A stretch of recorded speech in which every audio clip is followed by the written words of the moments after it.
আসসালামু আলাইকুম। অনুসন্ধানী বাংলা টিভির পক্ষ থেকে সবাইকে স্বাগতম। আপনাদের সাথে আছি আমি মোহাম্মদ শুভ।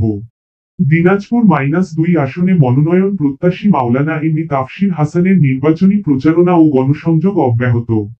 দিনাজপুর -2 বোচাগঞ্জ বিরল আসনের মনোনয়ন প্রত্যাশী শাপলার কান্ডারি মাওলানা এম.এ তাফসীর হাসান নির্বাচনী মাঠে ব্যস্ত সময় পার করছেন। নির্বাচনের আগাম প্রস্তুতি হিসেবে তিনি নিয়মিতভাবে এলাকার সাধারণ জনগণের সঙ্গে সাক্ষাৎ, মতবিনিময় ও গণসংযোগ চালিয়ে যাচ্ছেন। সম্প্রতি তিনি বোচাগঞ্জ উপজেলার ৬ নং রণগাঁও ইউনিয়ন এলাকায় ব্যাপক নির্বাচনী প্রচারণা ও গণসংযোগ করেন। পাশাপাশি তিনি ৪ নং আটগাঁও ইউনিয়নের বিভিন্ন গ্রাম ও মহল্লায় সাধারণ মানুষের খোঁজ খবর নেন, তাদের সমস্যার কথা শোনেন এবং উন্নয়নমুখী প্রতিশ্রুতি তুলে ধরেন।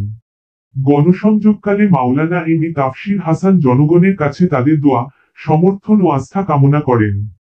স্থানীয়দের মধ্যে নেতাকর্মী সহ সাধারণ মানুষের উপস্থিতি ছিল উল্লেখযোগ্য।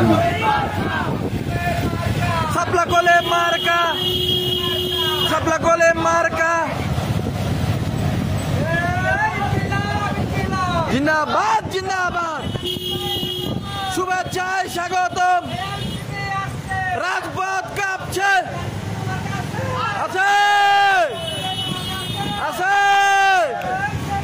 সাপলা কলে সাপলা কলে সাপলা কলে সাপলা কলে সাপলা কলে সাপলা কলে সাপলা কলে সাপলা কলে সাপলা কলে সাপলা কলে সাপলা কলে সাপলা কলে মার্কা, সাপলা কলে মার্কা, সাপলা কলে মার্কা, সাপলা কলে মার্কা, সাপলা কলে মার্কা,